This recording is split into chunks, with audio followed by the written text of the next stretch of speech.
joined today by a special guest, Christiane Allen, who is with GETTR. By the way, what do you do with GETTR? I work on our marketing and global engagement team. Okay. Yeah, and That's we awesome. work with our strategic partners here domestically and abroad. It's wonderful.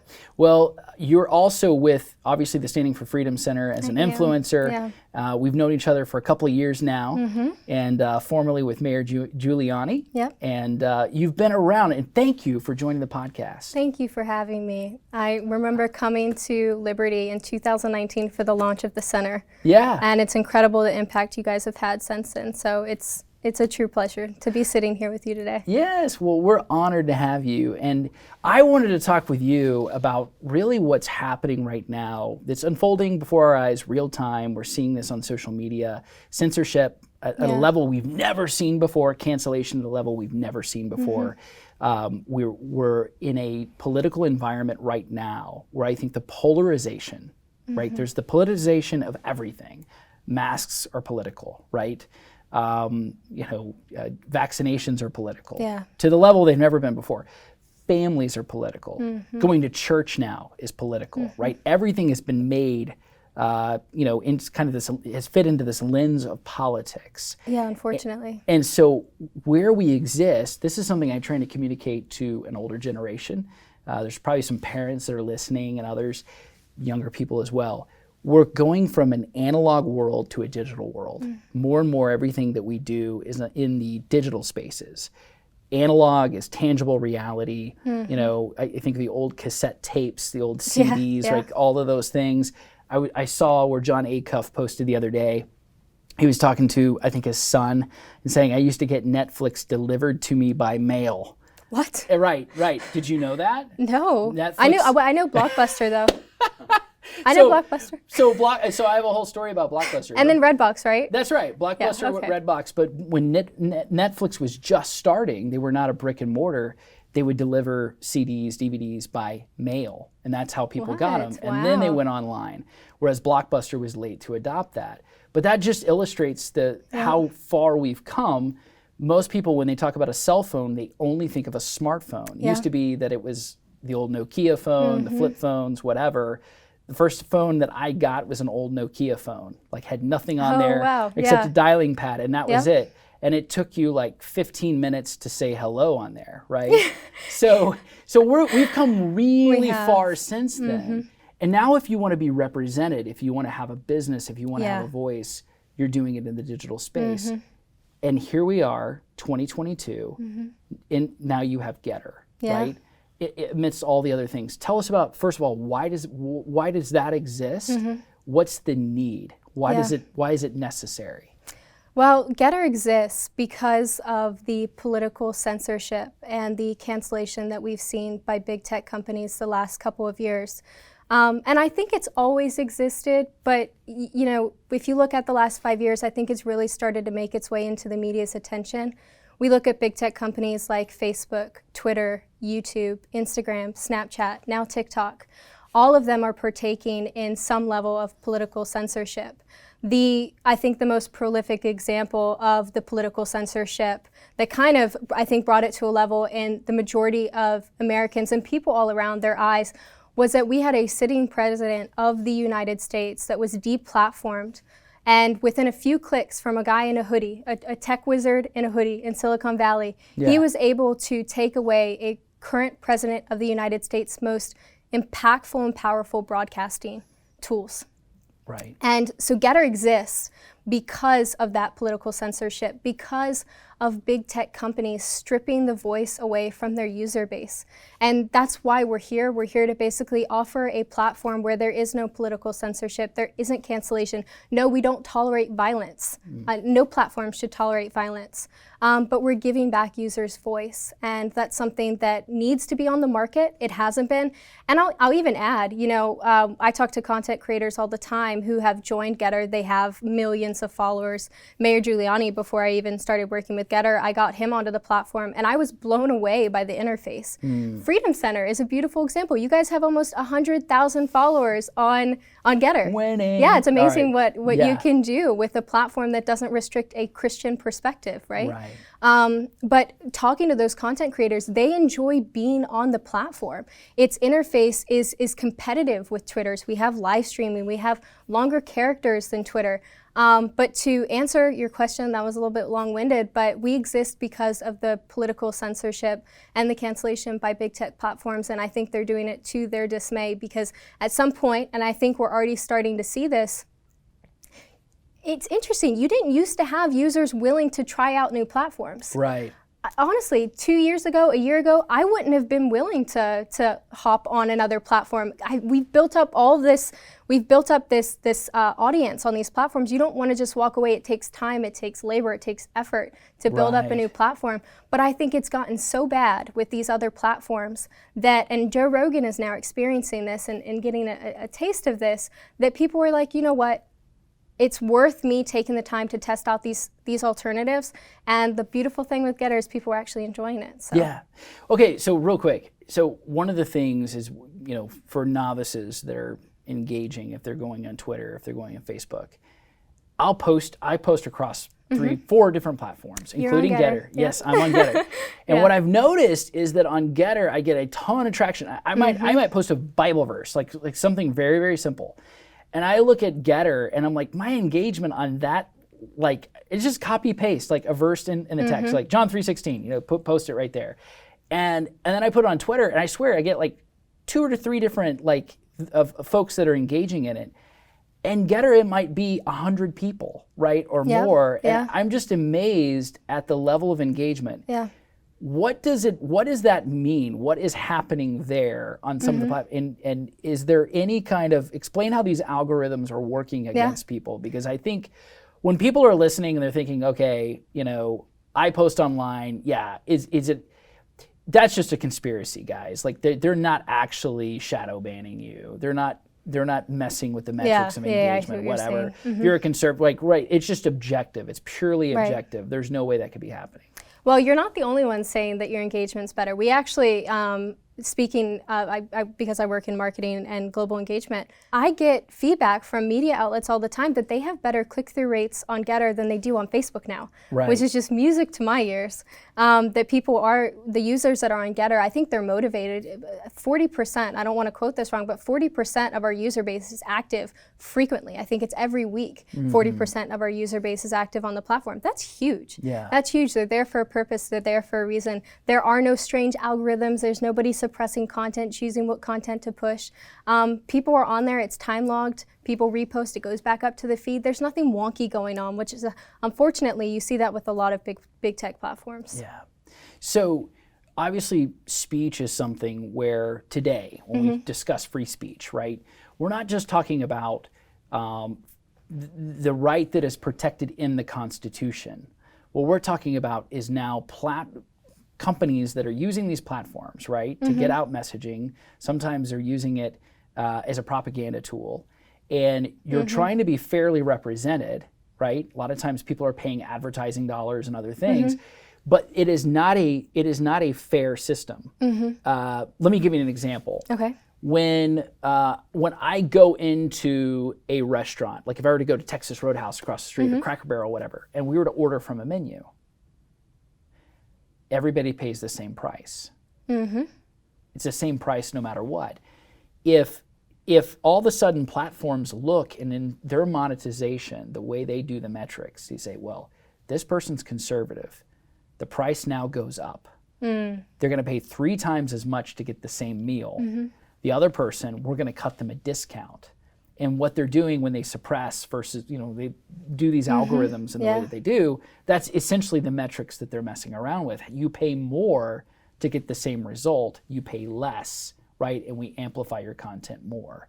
And that seems to be what's happening, and that is how free speech is being suppressed. Maybe I'm wrong, but that's my take at least. Yeah, it's interesting. We talked about just how quickly technology has rapidly expanded over the last 20 years, and how we as consumers using these platforms like Facebook, Twitter, Instagram, you name it. We willingly accepted a lot of their hidden, very small print lines of how they're selling our data, right? And how you'll go on and you'll look at Macy's, and then next thing you know, exactly what you were looking at on Macy's is now on the homepage of your Facebook page. Beautiful thing about GETTR is we actually don't sell user data. So there is no advertising that is on the platform currently. One of the things that we're actually launching later this year is GETTR Pay. So when we start talking about like the future of social media, which I know we're planning on getting into, social media platforms are going to grow into something where you're able to tip content creators within the app through these applications' own payment processors. So I think that's one way that social media is going to expand, but as you know, it is interesting when you get into big tech platforms, their monetization models, which a lot of it is just selling our data. Yeah, absolutely. What does the future of social media look like in 2022 and beyond, given the new technology that's entering in with virtual reality, what the advances are going to be made at Facebook and elsewhere? What does it look like? Yeah. Okay, so the future of social media. Now, I can't answer it without a crystal ball, but some of the best analysis and predictions I have heard of is one. We were just talking about it moments ago, but tipping content creators within the app. So one of the big things I think we're going to start to see, and it's something exciting GETTR is working on, is GETTR Pay. So the payment processing system I was just telling you about. I think that's one thing. Live streaming, I think, is going to be huge for TV and radio broadcasting. I think news is going to be accessible for users within the app. So right now, I mean, there's few networks where you can basically go to their website and watch them live. Newsmax is one of them, but a lot of people don't do that. It's all behind paywalls. I think that is all going to start looking different. Podcasting, I think, is going to be huge on platforms. I think they're going to start to be streamed live within the app, so that'll be interesting. And then virtual reality. So we were talking about this before we came on. We were in deep with it. I could talk for a long time of my concerns with virtual reality. So Mark Zuckerberg, the CEO of Facebook, is predicting that virtual reality will be the successor to the internet. And so with Facebook recently changing their name from Facebook to Meta and announcing the metaverse, if virtual reality takes off the way that they're predicting it to go, I think it's an interesting conversation when it comes into the church community and how the church approaches that. Because if virtual reality does take off the way that they're predicting it, what does that look like for our Christian brothers and sisters? They're going to be in their home, on their couch, with their goggles on, in this 5x5 square that they're not allowed to leave, or they'll hit their dining room table. Looking to their right or their left and seeing their virtual reality friend that they met attending church that way, instead of going down the street to their local church and participating in the community and being there for somebody who needs them, or them being there for them if they need something. I think that as a church community, we need to approach that strategically if that is something. It'll be interesting to see how long it takes for virtual reality to be hard to stay away from. If it does get to that point, we were talking about the church approaching that strategically and going in to minister and to pull people out and get them involved in their real church community, as opposed to being in there for solely entertainment reasons. So all that's to say is I do think virtual reality is going to play a big role in social media moving forward, especially with Meta launching and talking about metaverse. That's right. It's interesting because this all kind of comes full circle. We were talking off camera, but the Matrix trilogy, was basically based on, loosely, on Jean Baudrillard's work, Simulacra Simulation. In the first movie of The Matrix, I don't know if you saw this, it came out like in 1999, but like terrible with movies. there's a moment where he opens up the book to find his disc, but the book cover is Simulacra and Simulation, and it's all about hyper reality. And so a simulated world that is to mirror the real, but is not actually real. And so there's obviously a danger. There's no religious foundation. Where is God in that when they're building it? He's not a part of that. Absolutely. It could be another kind of Babel moment, right? Where Very interesting. people come together and they're trying to build something else that's like a stairway to heaven. but in reality, it needs to be brought down. Absolutely. And so I agree with you. I think that there needs to be, in terms of how the church's posture is, it needs to be one that sees it as missional and maybe even an opportunity to engage, but not in a way that it says, "Oh, this is a complement or a substitute for the actual church." That's not anywhere in Scripture. Absolutely. And I would say the same thing about online communities right now. Meet online as a temporary, but certainly, that should not be the normative way we engage as a church community. You have to be there in church to be in community, you have to be assembled. Yes. And so Scripture says, do not forsake the assembling of the brethren. Where 2 or 3 are gathered in my name, I am there in their midst. So Jesus makes this command to gather, and that's literally what church means. It means gathering. And I think churches are really struggling with that now after COVID, post-COVID. I hear it every now and then from from pastors. They're saying, "Oh, and if you're watching virtually, like, we want you to come back. We want you to come back and join us." And it's scary to think where that's going to go into, because people are getting so used to, especially with work now being at home and workplaces not, those might be a thing of the past. It's really interesting. That's right. And I think as a church, we need to be strategic about how we handle things like that, and how technology continues to, we know it's going to expand, so I think it's something that absolutely needs to be a part of, it needs to be discussed, and how we're going to be a part of that. Absolutely. No, I absolutely agree. In the wake of COVID, right, you're seeing, and this kind of goes into another part of this conversation, continuing developments. We mentioned earlier Joe Rogan, and the way in which Spotify has come back around. Clarify that story for us, if you will, a little bit. Yeah. Because it appears to me that Joe has kind of gone back on his heels, and he's trying to kind of do something like almost like a fairness doctrine of, like, well, I'll give equal time to those that want to continue on the COVID propaganda, whether it be Anthony Fauci or Francis Collins or whatever, and just push NIH,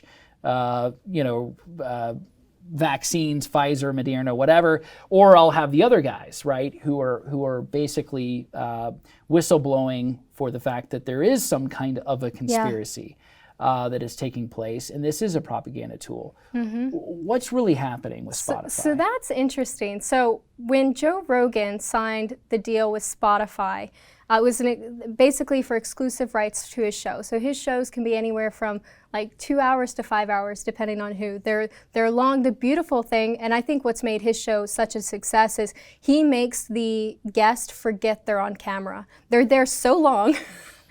5 hours. Yeah. You're there so long that you forget you're on camera, you relax, you start talking casually, and that's, people turn on Spotify and they listen to Joe Rogan, they're doing their stuff around the house, they tune out, they're just listening to him. It's an interesting show, and it's genius how they placed it. I don't endorse all their shows. I think Elon Musk took a hit of marijuana with him during his show, which was an interesting one. They drink whiskey. But basically, when Joe Rogan signed this deal with Spotify, I want to say there was even a $100 million signing bonus. So it was a huge deal in the podcasting world. And when you look at Joe Rogan's audience, in 1 week of broadcasting, he reaches what the Super Bowl reaches in 2 weeks. Yeah. That's insane. That's an insane amount. That's insane. Right, people. Yeah. So he's not a small fish by any means. And so basically what happened is he's had episodes come under scrutiny before, but he had Dr. McCullough and he had Dr. Robert Malone on, and they went through many different things. And basically he's now being attacked, saying that he's spreading COVID misinformation. And the interesting thing is that he's had doctors on from all who have different opinions on COVID. So all circles. You're CNN's contributor. Yeah, right. Sanjay Gupta, for example. Right. He's had him on before. I don't know some of the other ones, but he's very good actually about getting all viewpoints. He talks about it all the time. And in that selfie video, which is probably what you're talking about, because this is how he responded to it, he put up a 6 or 9 minute selfie video where I personally, I've heard analysis on it now at this point from both sides. I think he handled it well. I think one of the most impactful parts of his video that he posted was that he said that what was considered misinformation a year ago is now considered factual today. Yes. So if we look at what has happened in the past year with misinformation on social media, a year ago, if you said that somebody could get vaccinated and still get COVID and spread COVID, you could be from certain platforms literally kicked off the platform. Right.